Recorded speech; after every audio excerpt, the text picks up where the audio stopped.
So it's like holding your fist tight. How long you can do that for? And then do that for a little while and feel what it feels like when you let go. It's like, it's so easy. It's effortless. This is very difficulty. This is humanity. It's very difficult. It takes a lot of effort to do that.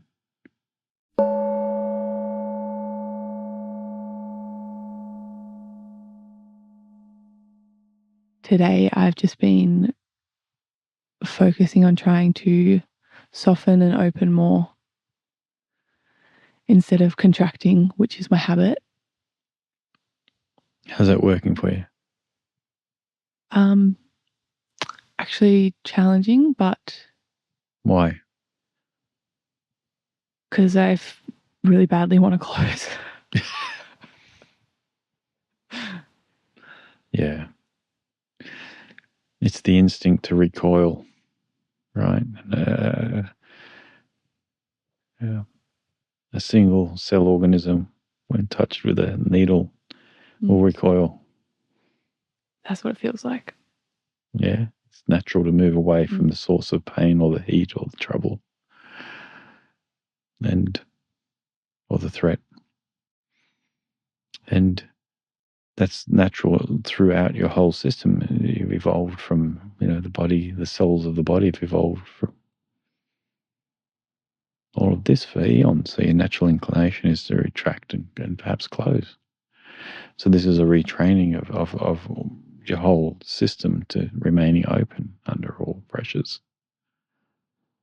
under all threats, under all dangers, never closing. Right? And in fact, when mastered, you might even be able to go wider when things like this happen.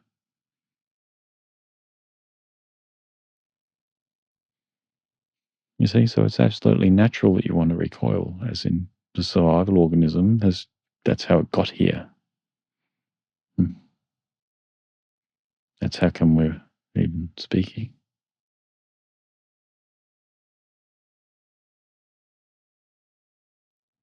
Now, it's the next stage, yeah?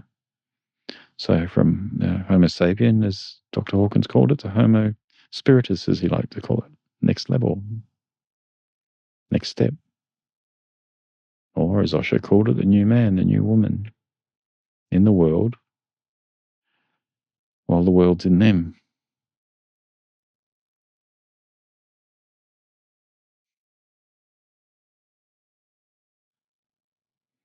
Right?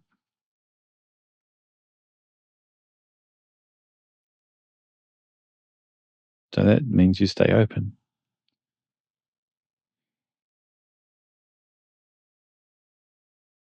You go wider. Because when you close and you contract, you're narrowing the pipe that the pain is trying to leave through, and therefore it rubs and it gets caught, and it gets jammed, and it hurts. The wider you go, the less it hurts. The less difficulty arises, the less you get trapped in smallness and thought.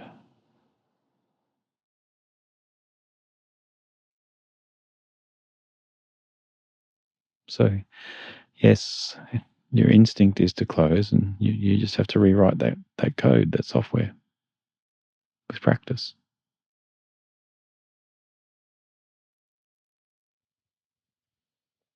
I guess also, like, I know there's a part of me that enjoys being small. So that's also a default. So it's...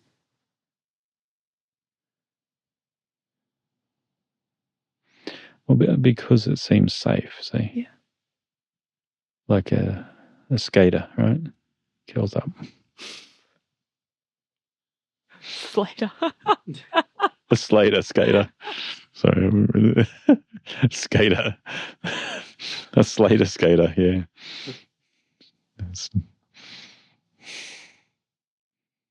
Yeah. So Slater curls up, right? So it itself and it shells up, but this is staying open because you discover it's something. All the things that you're running and hiding from aren't. They're imaginary. They're not real.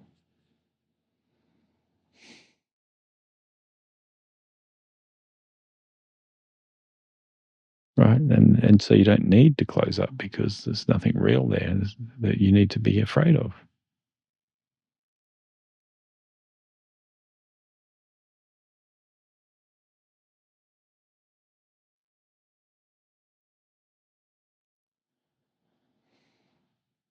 So you really need to practice staying big, being big, and make that your new way. Which is, again, factual. I'm not asking you to do something that's untrue.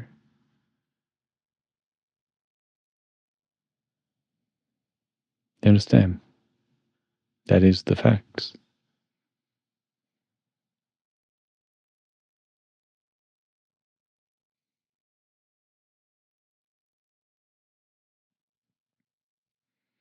We're also trained, let alone the ecosystem, we're trained by our society, our school teachers, our family, our friends to be small and fit into a container, fit into the cookie cutter. Yeah, the cookie cutter. But none of us fit into the cookie cutter, really. So, but we're trained to, and we're condemned if we don't.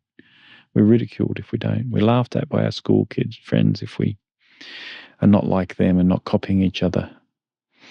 We saw four, say 13, 14-year-old girls walking down the street today on the way to the beach, and they were all dressed identically.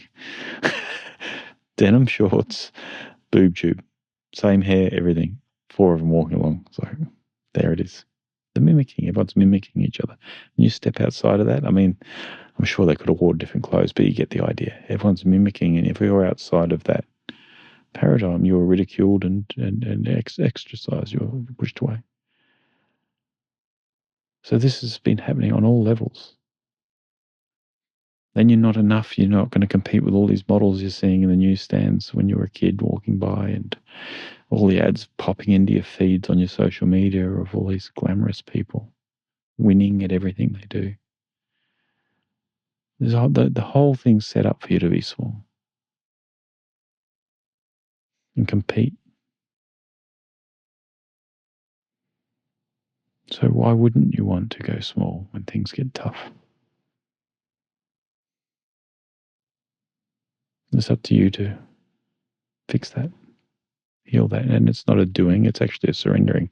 If you are able to surrender when this difficulty was happening, that is opening up. If you're able to let go, that is an opening up. You're actually doing something holding small.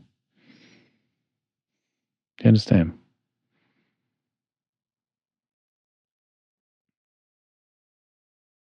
You completely let go into the full expression of self.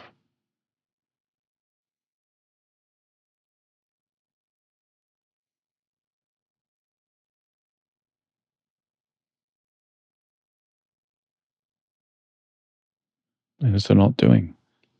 It's a stopping of the doing. A letting go of the doing.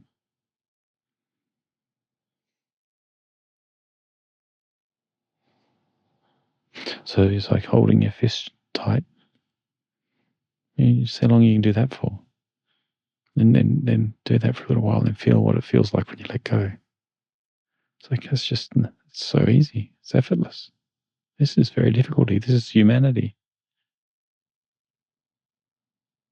It's very difficult. It takes a lot of effort to do that. So I'm talking about just that.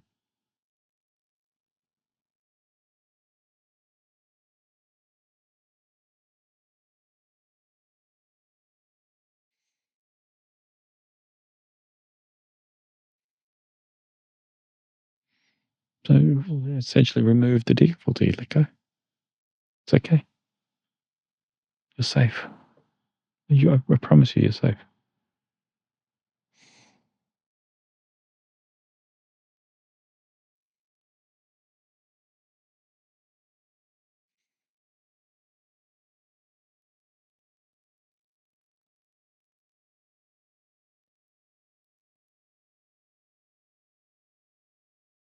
Safer than the other option of closing and going small.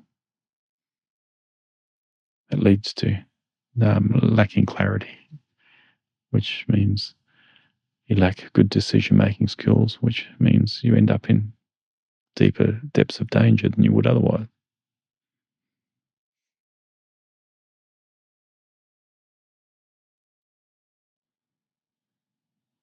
You can't see things that are obvious to somebody that's living openly and quiet.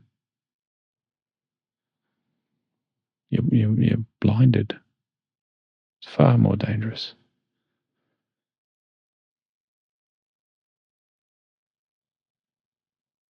That's fact.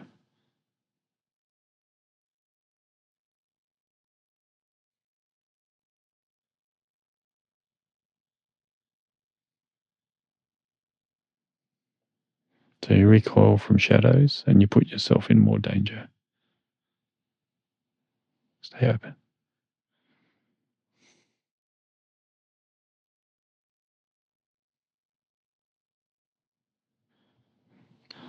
Thoughts, shadows, feelings, emotions. Stay open.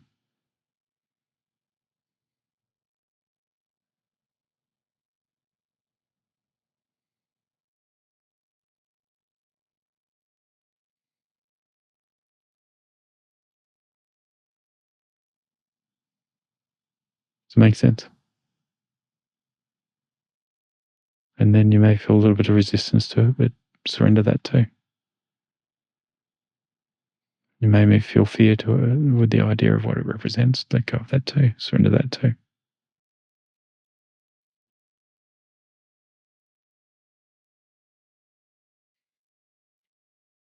Hand it all back to God. Yeah. Okay, God, you built all this. I'm going to let you have it. You run it. I'm just going to enjoy.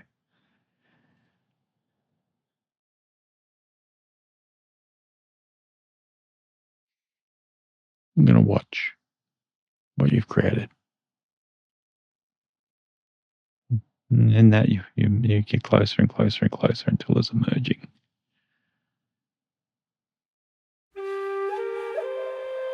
Please like or subscribe if you found value.